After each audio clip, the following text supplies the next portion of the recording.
Welcome to the Heartwork Podcast, where we delve into stories, struggles, and triumphs of entrepreneurship, leadership, and personal growth. I'm Dr. Sarah. And I'm Dr. Marisa. We're here to guide practitioners, entrepreneurs, leaders, and those just navigating the complexities of life on a journey of discovery that explores the dance between passion and strategy, heart and hustle.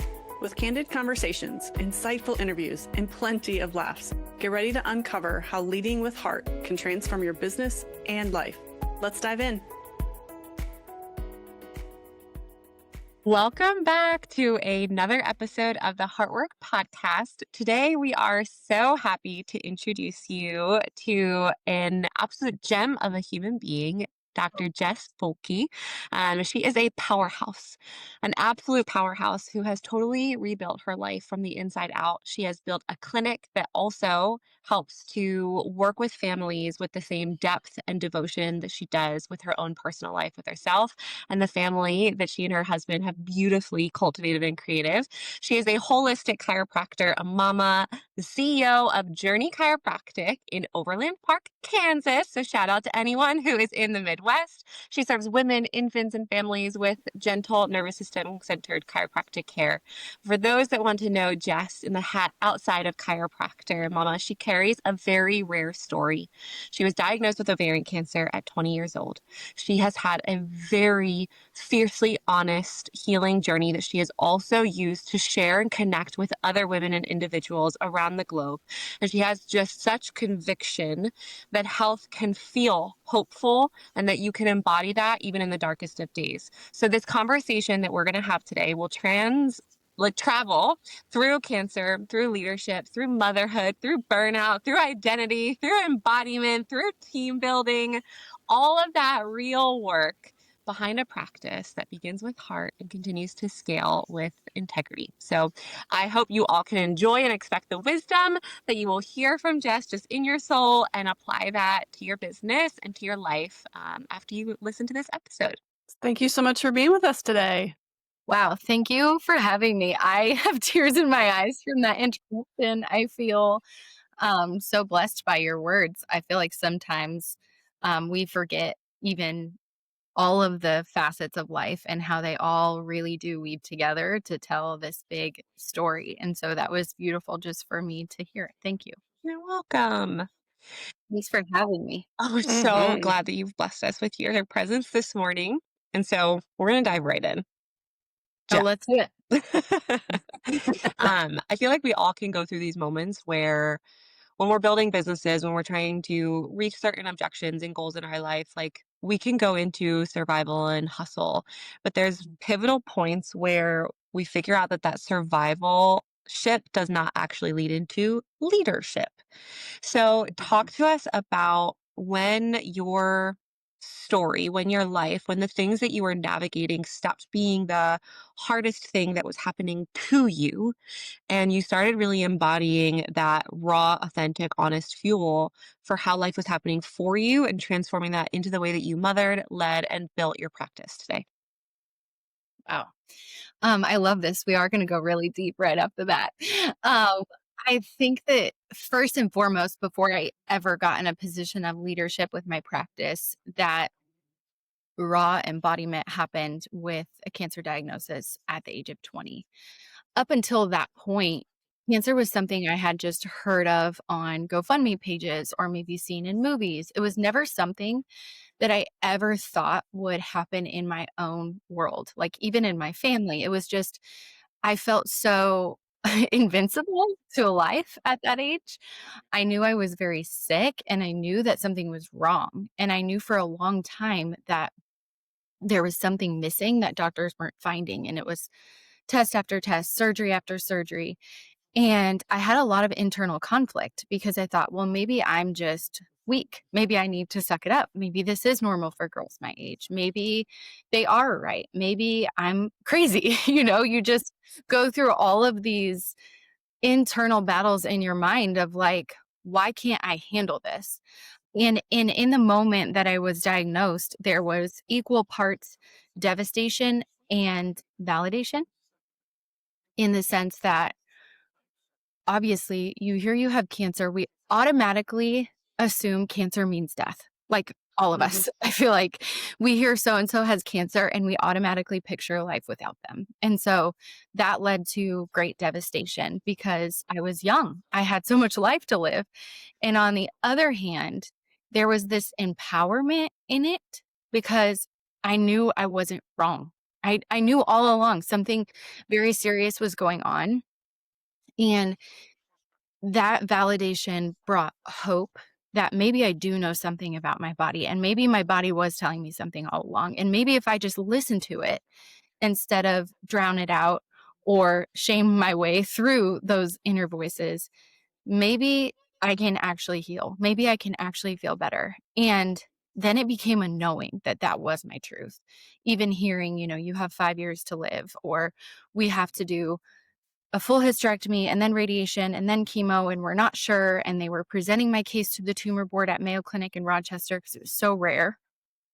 And despite all of that, there was this knowing that that wasn't my truth. And that is where everything comes from for me, is just tapping into that innate intelligence that I believe we all carry. It's just remembering how to listen to it. It's amazing to I'm like hearing your story, and I actually I'm getting emotional, and also I feel like I'm hearing your emotion even as you're talking through it, because it's obviously so evident and so real in your life. And also because I also know that you just came through a health little, not even that's like a cancer thing, but just a health thing just these past couple months. And for those that have navigated their own health, because I also know this to be true, Maurice has gone through her own thing this past couple weeks, months. It can be pretty devastating, like you said, and also really empowering and validating when you also get to see the full circle of the story a little bit. But I would just, I don't know, this is not part of the normal rhythm, I think, but I'd almost just, what hope would you give people if they're navigating their health story a little bit right now? If they're just in the depths of it and not sure how to even get out of it, if they're in the middle of it. hmm I think the biggest thing that I try to do for myself and with patients now that I'm on the other side of the healthcare journey, no matter if it's allergies, that are seasonal and very minimal, or it's, autoimmune or chronic conditions or cancer. When Mhm. we when we take away the complexity of it and we just look at what it is without the terms, without the diagnosis, without the fancy words, without the research, without the studies, without all of the things that we've associated with it. And we look at what's happening in the body on a cellular level and we take away the fear. We strip all of the fear when we look at just what it is. And then you think about how the body can heal something as simple as a paper cut. And you think about that process, and you think about how our body was truly designed to regenerate from the inside out, and what a beautiful thing that is. And it doesn't matter if it's something as simple as a paper cut or a scraped knee, or something as big as grade 3 cancer that is quickly metastasizing through your body. And that is a gift that I learned in the treatment center that I went to, is they were the first doctors that talked to me like I was a person and not someone who was on their deathbed, and that we have the opportunity and the power to give our bodies the environment designed for healing. And that involves two things. It involves removing anything that's in the way and that's interfering with the body's great ability to adapt and heal and thrive and regenerate and repair, and flooding it with all of the things that help that. And so we all have that power, no matter what it is, no matter how long you've dealt with it, no matter how debilitating it feels. And trust me, I've been literally bedridden for the last 7 weeks. And I've been so humbled by it because it's like, okay, Jess, time to practice what you preach again. Mhm. I believe that we're all brought to our knees in different seasons for different reasons. And there's a lot of beauty in the stillness that's forced. And I would be totally lying to you if I didn't go into victim mentality many times and just give me the pharmaceuticals or whatever it takes to get through this. But then I remember taking it all the way back to the basics of our body was literally designed to regenerate and heal. So if it's not, if there is a disease process happening, if there is an injury happening, if you are having mystery illness or chronic illness, your body's telling you something. And so symptoms are really sacred, and we just have to listen and not wish them away, as hard as it is in the moment, because we're feeling Mm. pain, we're feeling the discomfort, but they're there for a reason. And we can't just silence them. We have to literally heal through them. I think that's pretty amazing, and I'm gonna also invite us to go even deeper because I'm really curious, and I think our people are gonna be really spoken and given so much life through this. Because we've literally just got to hear Marisa, like, why is God forcing me to take a rest? Why do you feel like, and what was the purpose of you really being forced to take a rest in these past 7 weeks? Tears might flow. I feel them coming. Um, We're here for it. And we're here for you. I love survival. Like, I do really well in survival. And what I mean by that is I if I go all the way back to the root of it, I feel worthy when I'm performing. Mm, I feel worthy when I'm producing and achieving, and that comes from so many different places. A big driver for me when I was diagnosed with cancer is I know this isn't my truth, and I'm gonna do everything I can to make sure it's not my truth. And now we're 11 years removed from that version of me, and I look back and I see the pattern where it was survive cancer, go to chiropractic school, get your doctorate, open a practice in a pandemic, grow that practice bigger than you ever imagined, have a family, build a house, move your parents. Like it was always, I'm really good when I'm putting my energy into building and creating. And what I realize is how that has not been the healthiest option for me, um, mentally. And God brought me to my knees in the sense that I couldn't be the mom I wanted to be. I couldn't perform at work. I couldn't build this new thing I was going to build and I was going full speed ahead in. I couldn't adjust patience. I couldn't get out of bed. I had to cancel social commitments. I mean, I had to clear everything and be brought back to this place that I've been before. And it was very heart shattering and eye opening to see where I've drifted away from the truth that set me free. And I started to hustle for my worthiness, and I've started to put the worth of my life in achievements. And part of that comes from wanting to make the most of this second chance I've been given. And that's a lot of survivor's guilt and wrapped up in unhealthy emotions also. And so there's a lot of turning pain into purpose, but then there's a lot where your purpose can turn back into pain if you're not careful. And I'm working through all of that in therapy because I'm learning that I'm worthy as I am, not for what I do. Absolutely. There's this like weird sense of purpose that can be derived for people who do like to hustle and be in movement and be in motion and keep going. And I definitely relate to that in the sense of feeling like we're given this life and we're given every moment, like let's squeeze every ounce of juice from it.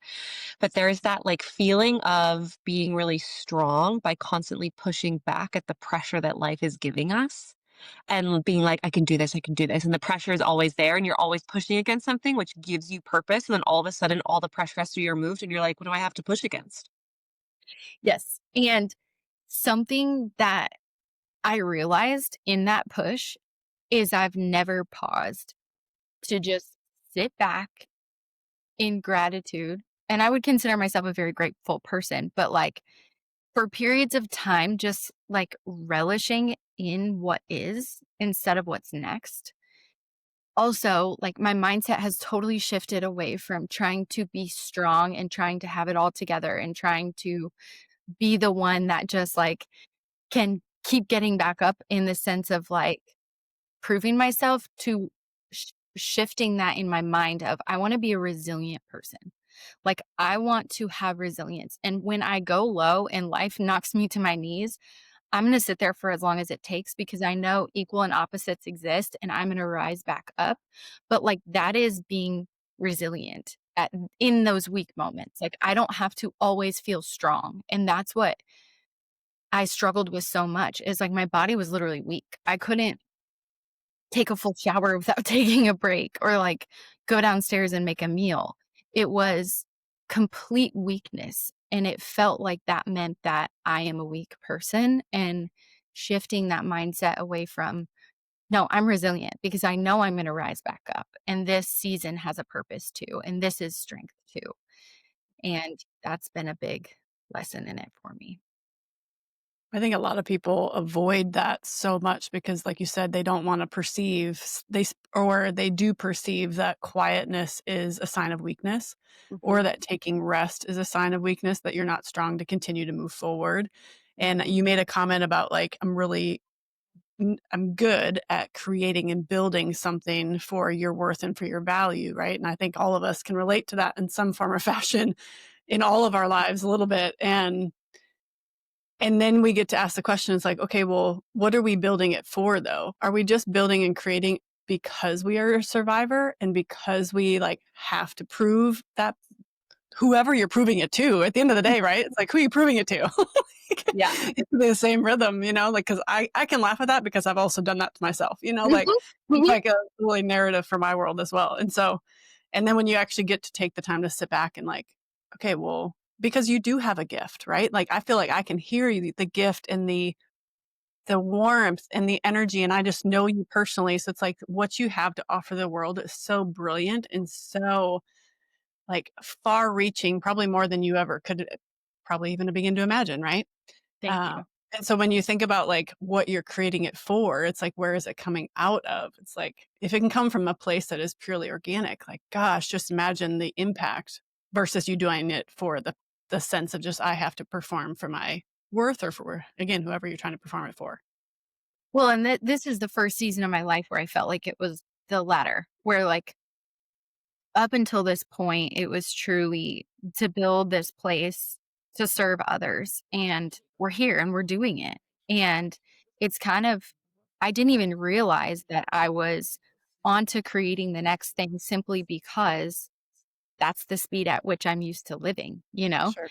Mhm. Like, I think about in chiropractic school, I was still doing cancer treatments continued while I was in chiropractic school and, like, opening a business in a pandemic, and, like, I'm just used to that kind of pace and challenge, and so I was creating it out of comfort of, like, this is what I'm used to, so this is the survival mode I'm gonna stay stuck in, versus, like, being able to sit back and enjoy and rest and, like, watch a show on Netflix or something. Like, I haven't done that. I don't have hobbies, you know? Like, I think about that and I'm like, "Dang, girl, every single thing you do from sunup to sundown has, like, this purpose, which is beautiful, and are you enjoying it, and what are you building more for?" Like, I don't know. There's just been a lot of self-reflection in that because, yeah, it's a really important question to ask. I'm gonna bring it round because when we're doing, there's the external, there's outside the home, there's outside of us. And Mhm. you've also embodied being a mother. Mhm. And sometimes children can be a really powerful avenue for us to slow down, to see the world through the most simplicitive, like, of hearts and the most, like, innocent of places, where the simplest things just bring the most joy. How has your son helped to ground you in those moments as life outside with business and also sharing your story with other people because you also have another online business where you share in your story and cancer and help other people. So how does like the internal home also fit in and help ground you in different times of your life? He has saved me, like, truly. Um, wow. Um, in every way imaginable. It has grounded me, and saved me from myself in many ways. And that is the one place that I am irreplaceable. And I've learned that this year. Yes, sorry. Um, I've learned that this year in the biggest way. I mean, I knew that when he was born, and I started putting things in motion in my business, and I am so grateful for the way that the timelines have come together in ways that I could have never even orchestrated it. But that is the one place where I am not replaceable. And I realized, my patients can have there's a million great chiropractors, and there's many amazing healers in our world that can help other people. But inside of my home is the one place that I never want to be replaced. And when I lead my days in that way, I am so much more fulfilled. Um, and it's a different pace. It's a whole different experience. It's not transactional, it's relational, and it's exactly that. It's like I'm picturing one of the moments like my son and I in the morning. I can't even remember. It was like a Tuesday morning or something, and I'm not in the office, and we're just sitting in the driveway watching the trash truck. And then we're walking and finding him on the next block and watching the trash truck and waving and like the joy in his eyes. And I'm like, your girl who was out here like at 5 a.m. doing all the things and like would be in the office already. We're sitting and watching trash trucks. And I haven't done one single quote unquote productive thing, but like this is where my rich comes from. Like that is what I long for in life. And what I realized in the last couple of months of trying to create this new business and having an inbox full of applications for it, and like something in me just felt wrong. Like it felt like resistance at every turn, even though it's something I thought I wanted, because it meant that I was giving that up. Mm. And that truly is my rich. Like seeing the joy in his eyes, jumping in mud puddles or watching for trash truck or just snuggling and watching a show. Like that's that's my rich. So for those that are gosh, because I know, especially just even our audience is a lot of people that are wanting to do this work, right? And to really understand what their rich is in their life. And I know even just for myself, like I came up against a lot of things that felt very out of alignment for myself this year. Mhm, And I also see this gift that's in my life. I have a potential for my life at the same time, and I want to stay in my lane and I want to stay in the timing of it. But it can seem really impossible when we think we just need to like make it happen right in this exact moment, right? Like where it's like you just want this like immediately because what if I don't do it now? Am I ever going to have the opportunity again? So, can you speak to those that are really potentially in the middle of all that? Maybe they are wanting to build a business or they're wanting to do this next thing, but yet they're maybe feeling some hesitancy. Or maybe they're not, but yet they just aren't, I don't know, maybe they're just not even listening or whatever that may be for them. So, how would you encourage somebody to really tap into themselves if they are trying to just go, go, go, or mhm, maybe even needing to get the invitation to slow down? mhm. Yeah, and it's such a duality, right? Because it's like, Mhm. one hand, we have to take responsibility and take action and make shit happen. Like things aren't just gonna come to you, but yet they do just come to you. Like I feel like that's my message is like there are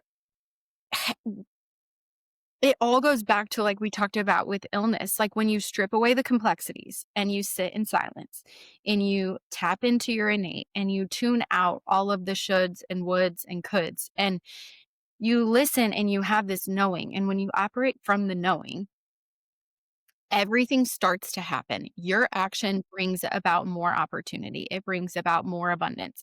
You take the next step and all of a sudden a door opens. You take the next step and all of a sudden this connection comes out of the woodwork and it just seamlessly happens. Yet there's going to be a lot of times where taking that next step requires everything you have. But when it's in alignment, there's this like driving excitement and the exhaustion isn't from inauthenticity, it's from, "I'm gonna pour everything I have into this," because it's like, that is where my body is moving, it's where my soul is moving, it's where my heart is moving, and I can't get enough of it. Because I think back to building my chiropractic office in the middle of a pandemic. Exhausting, yet it was my whole world. And like I knew I was on the path and I knew everything I was pouring in was in alignment and I could see the bigger picture and I was moving toward it. And it was this like magnetic pull versus such a push. And there were days that like, yes, there was so much work and it was a lot more than I ever even anticipated. Yet I had this pull in me instead of feeling like I was pushing for something to happen because it sounded good in my head, but my heart wasn't quite in alignment with it. And so I think that's the difference. And again, it's just really going back to the core and the true why you are taking action on something. And is it because you feel like you have to? Is it because you feel like that's going to give you this happiness inside? Are you feeling a void? Are you feeling a hole? You know, just like really a lot of deep self reflection. And I personally believe every entrepreneur, every business owner, every healthcare worker, therapy is one of the best things you can do because it's a space to truly just talk it out. And that has been my go to lately of like, help me see my blind spots and my patterns and where is this actually stemming from and just untangling some of that, so to speak. And as you start to navigate that and you start to release external validation as a driving force and a compass, what do you feel opens up and becomes possible? It's such an exhale. It's like a full body exhale. Um, I also think that even just in the last little bit, as I've done that, things like this have opened up. People have reached out, and in my body, it was a yes.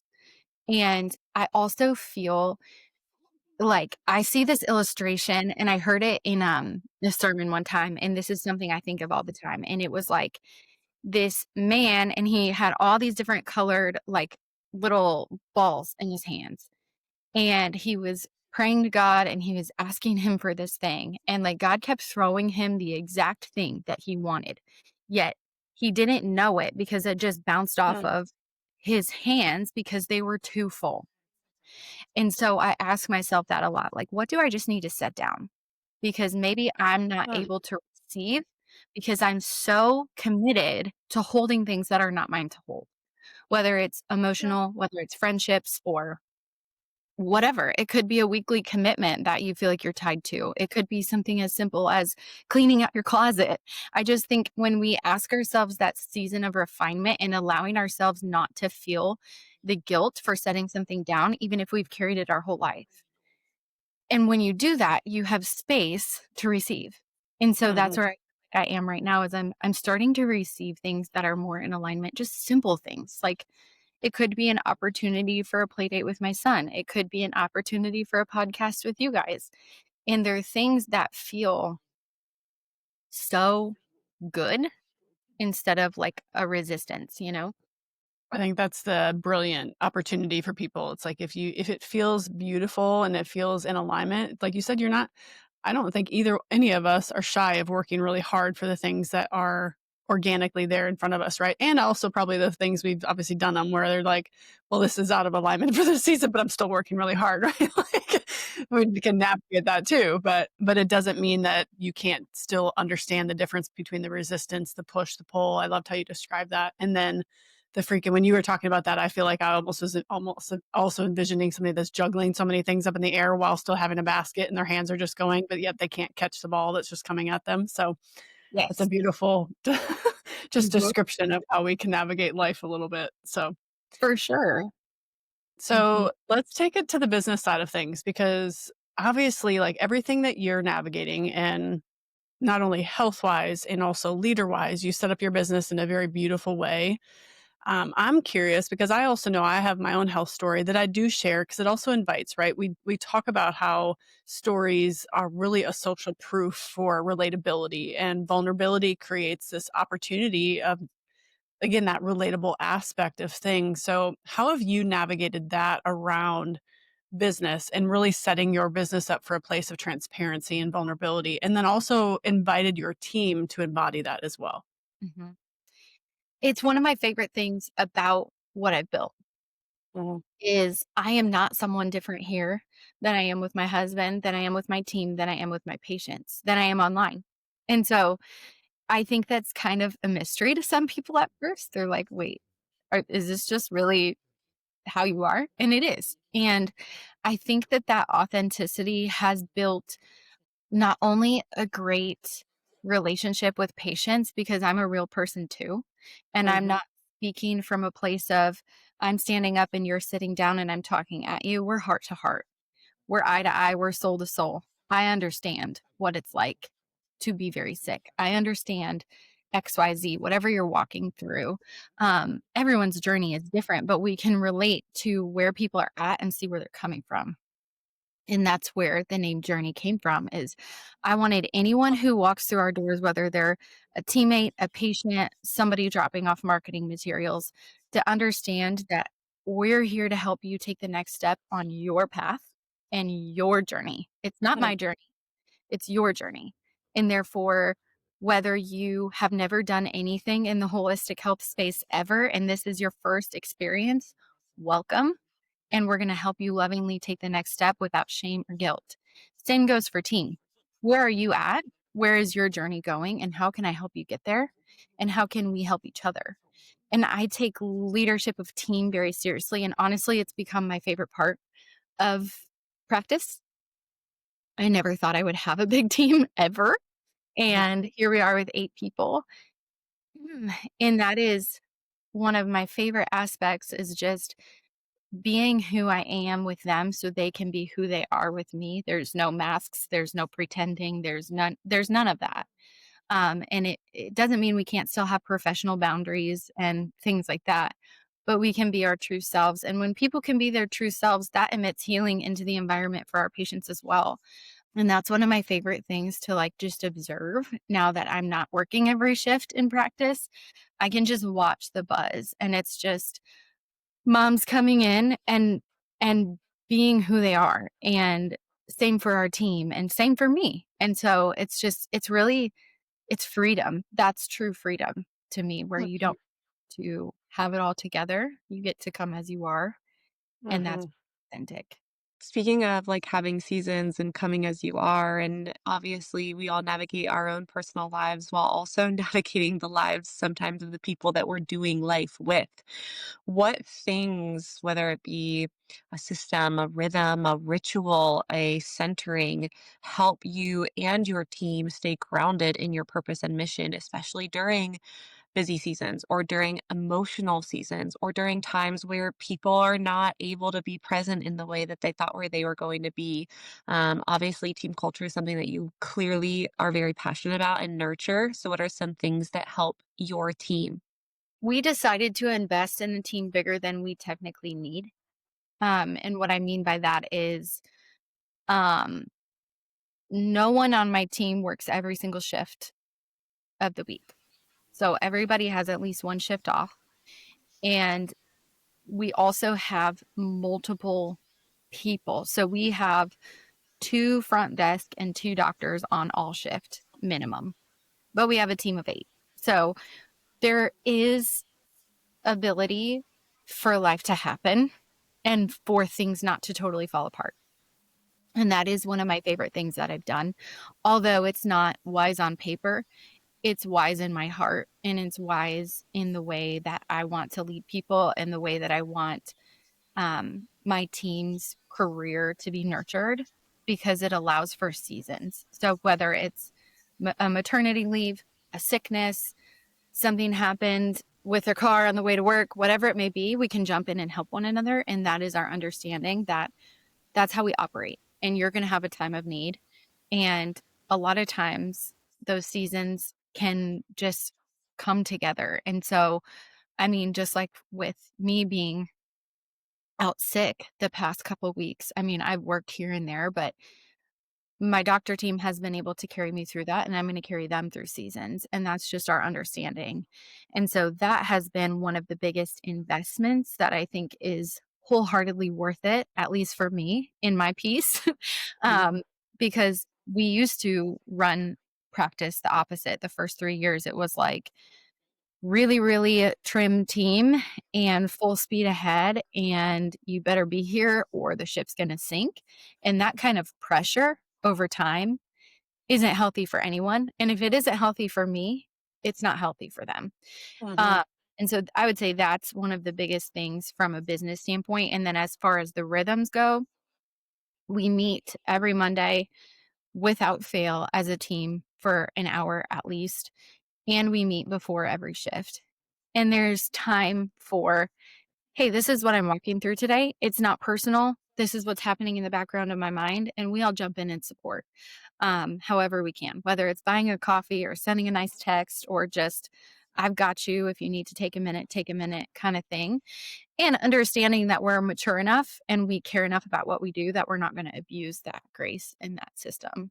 Those are all incredibly warranted, but also very important things to be implementing, obviously. And like we always say this, like we are the girls that talk so much more heart than we obviously will do system. But obviously, all of us have very incredible businesses that run with incredible, like streamlined, very efficient systems.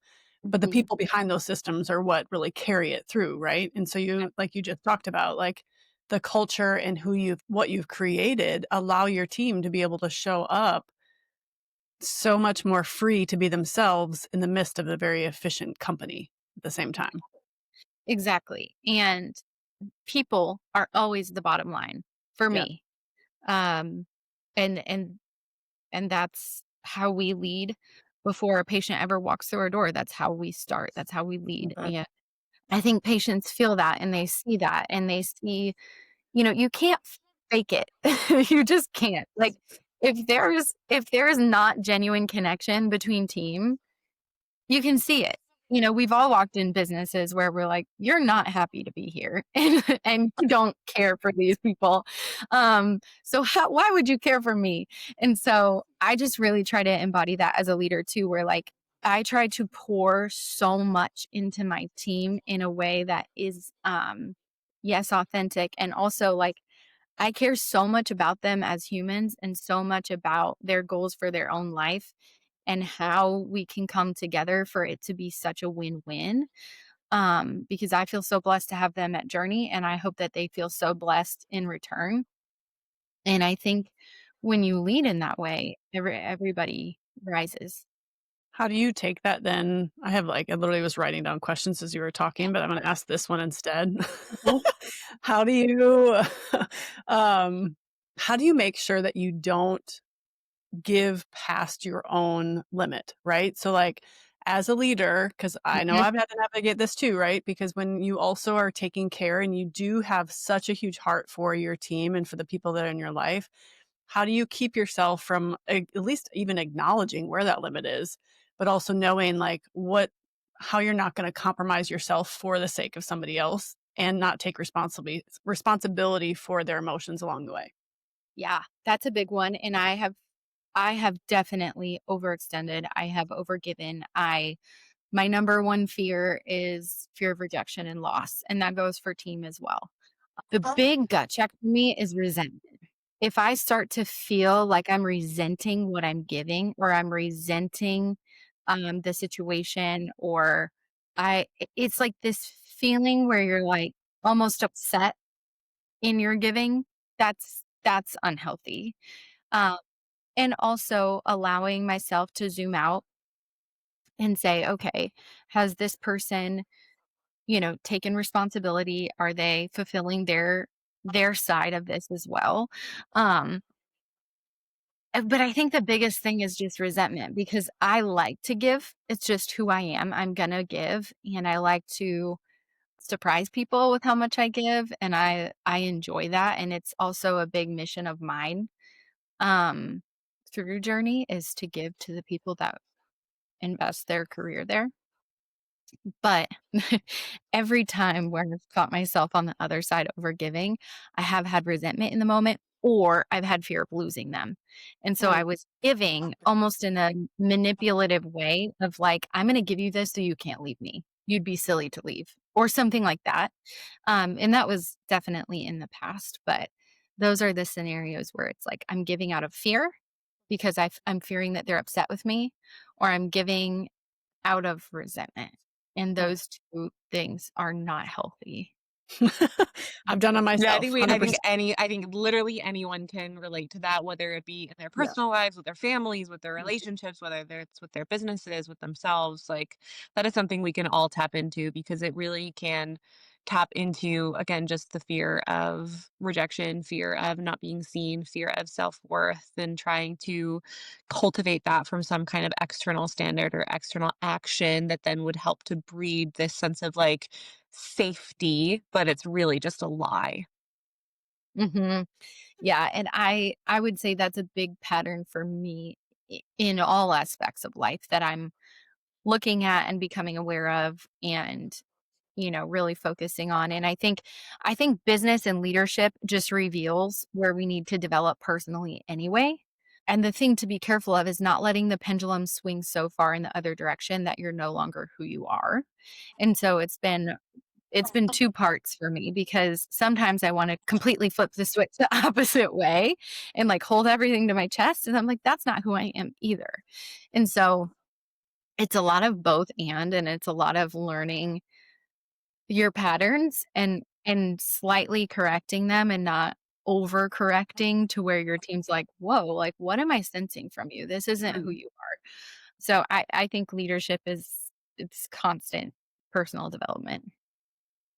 I think that's awesome. Like the rhythm of the both and is a lot of like the difference between black and white and living in the gray, because Mhm. leadership really is not, at least from what I've learned to be true, it's not just a black and white thing sometimes, like because we deal with human beings and we deal with people that have lives outside of the business aspect of things. And I get this question a lot when it comes to leadership because a lot of times unless you've really been around people that are beautiful leaders, it really can be almost feeling like an elusive thing that you can't grab onto. Like, how do I become a good leader? Yeah. How do I lead my team? Right? It's like, and it's really based a lot of a how, which is very transactional, I think, and versus for one, why do you want to be a good leader and what are you wanting to like create within your leadership is a completely different question. But like for the how people that want to know how to become a better leader or how they can engage that, what would you start to invite them into? Lead yourself. Mm, Um That is number 1. I think it's kinda like you can't love other people until you learn how to love yourself and accept love and receive love. I think leading yourself in a very honest way, leading your life, really, because otherwise there's lack of alignment as well. You can't go lead other people if you're not leading yourself. You right. can't portray this image if you aren't embodying it. And so understanding what authentically leading yourself would look like, um, and taking action on that is something that you can do now. You can start today. You can control that, which we all love control, right? Mm, Um, but then we have to release it when we bring it into our teams of I'm leading myself and I'm showing up and this is how I'm choosing to lead. Some people may love your leadership style, some may not, but I think that's like the how for me is you can't really lead other people until you're leading yourself. And I think that the leaders that create toxicity in a workplace environment, it's all an internal thing for them. It's needing something from their team that they feel this void of inside, whether it's control or respect or authority or recognition or love or whatever.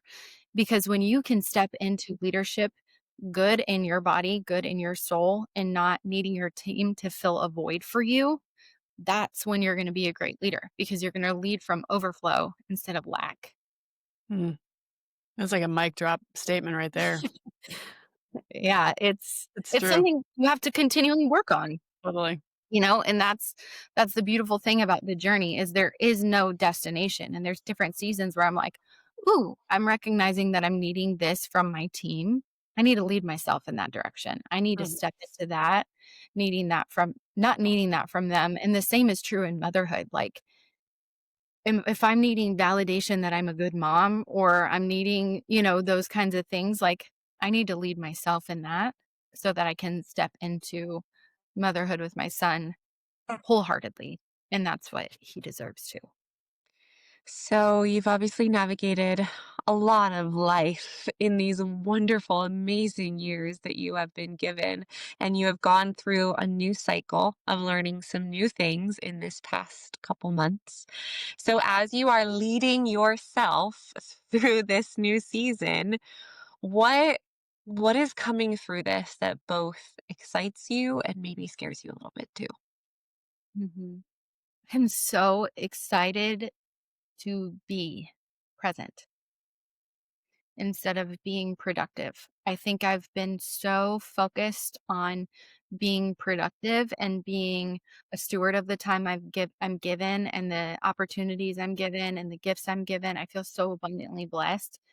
I'm really excited to just be present in the life that I've built with my husband and with Journey and with my son Banks and just allow that presence to be enough and that I'm not chasing next thing. I'm allowing and I'm receiving and I have open hands instead of clenched fists, like going full speed ahead.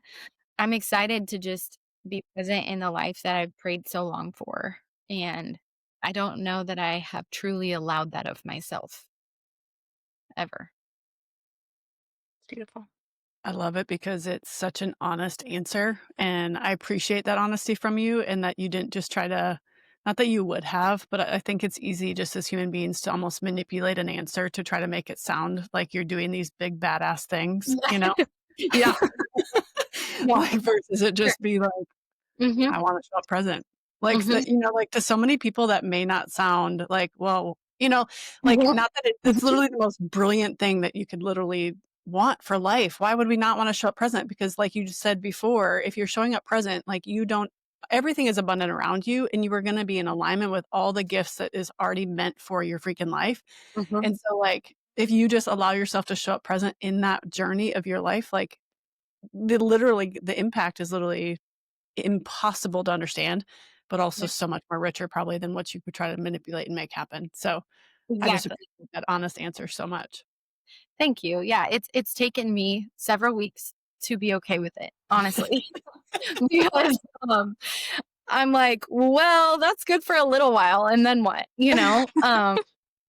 Truly, like, I am to a place where I do believe that that was God's purpose in having me down for so long, like, for so many consecutive weeks, is like, we've all been there when you're sick, you're like, "I just want a normal day." Like, I wanna drink my cup of coffee, I want to go move my body, like, you crave and you miss the simplest things, and that's the season that I'm in, is just, like, savoring the simplicity and savoring the gifts in front of me and, like, just really relishing in that because that's what you work for, and it's a practice for me. It's a completely new practice, and I have caught myself multiple times every day reminding myself that that is my productivity, is just being present in the moment and allowing that to be my source of fulfillment.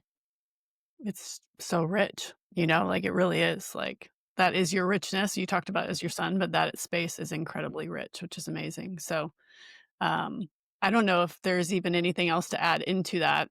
However, I'm curious if you do, like, if somebody is really almost like I've almost f I f the word I'm wanting to use is the salivate, because I think at the end of the day, like, we all crave that and we salivate toward this presence, but sometimes we don't necessarily know the how, right? We don't know how to get there. And Mhm. so if you could, like, a final, like, thing to invite your listeners into and to everybody that's listening to this to really tap into something that is real for themselves, that would really allow them to get true and real.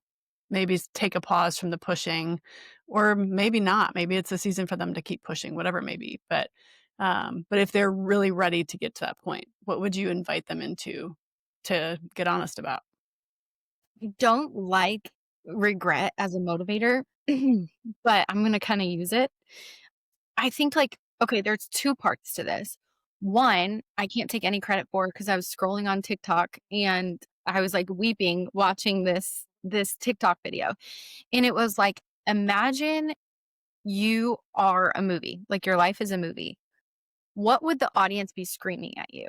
Like, when you watch a movie and you're like, oh my gosh, like just get your head out of your, what, and like do this. Like, what would the audience be screaming at you to do? Like, and for me, it became abundantly clear, like, just enjoy your life. Like, just enjoy it. Like, stop working for it. Stop pushing for it. Stop strategizing for it. Like, you're there, you're safe, you're okay. Like, just live your life. So that was one. And then the other one is, I guess this one for me comes up a lot because our days are numbered and we don't know when the date on the other side of the dash is. And I don't know if you've ever read the Dash poem, but it's incredible. I would encourage you to read it. And living your dash, we don't know when that is. And not from a fear perspective, but just from an alignment and abundance perspective. Like, if anything is possible with the days that we're given, like, what do you want to do with it? And understanding that if we close our eyes and we click our heels together and we remove the financial obligations and we remove the opinions of others and we remove the fear of looking silly and the fear of failure and the fear of all the things that all the stories we create in our head, like, who do you want to be? Because you can start embodying that person today. And that's something that Steph has taught me, is just, there is no timeline. Anything is possible if you truly allow all of those things to melt away. And for me, I envisioned somebody that just woke up literally craving her life. Like, just like you said, salivating at every turn. Like, e- every day is the day that I am fully present in all the blessings around me and not distracted by checking off the next thing on my to-do list and looking at my planner and checking my phone and building another Canva document and all those things. Like, that wasn't it. And so how do I start living that now? I can start living that now. And I know that I'm going to build many more things in my lifetime, but they're going to fit into this new way of being instead of the old way of being. Like, I'm not taking that hustle with me into whatever's next. And so it's just letting all of the insecurities and fears melt away. And how do you see your most abundant life and just starting to embody that? Gosh, I have been so enriched by this conversation, and I know Oh, that makes me soft. truly. Thank you. Yeah, Yeah, I think we all need to hear, you know, the other, like, what other people are going through behind the scenes and learning. And um, it's just, yeah, it's a gift to be invited into the conversation. So it really is. And we appreciate you sharing your heart and honesty and transparency. It really is such a, like, enriching conversation that I took a lot from, which is amazing, and I know our people are as well. So thank you for sharing your life with us, and just even just a small little glimpse, but also such a beautiful expression of it. I was going to say thank you so much for having me. I think just the time and space to have these conversations and even the questions you ask, it's enriching to me too. So thank you. Yeah. Well, so if people would love to continue to get to know you, because I don't know who wouldn't after that conversation. So where could they find you? How can they get into contact with you? Yeah. So my personal Instagram is at Dr. Jess Bohlke, Bohlke. And then my website is drjessbohlke.com as well. I do have some new things in the works there that will be coming out hopefully in November. So just a way to kind of start practicing some of these breakthrough techniques that we talked about. And yeah, super excited. Well, we so appreciate you being a part of this conversation today, and I cannot wait for our people to listen to it and just be so blown away by your heart. So, and we can't wait to see what is in store for your life as it continues to unfold. Thank you so much. Thanks, Jess. So, thank you for joining us on another episode of the Heartwork Podcast. We hope today's conversation has inspired you to lead with heart in your business and life. If you enjoyed this, subscribe so you never miss a release, rate our show, leave us a review, get on our VIP email list, and join our exclusive Facebook group, The Heartwork Life, to plug into our community and learn from us and other heart-led entrepreneurs on a weekly basis. We look forward to chatting with you next time. Bye!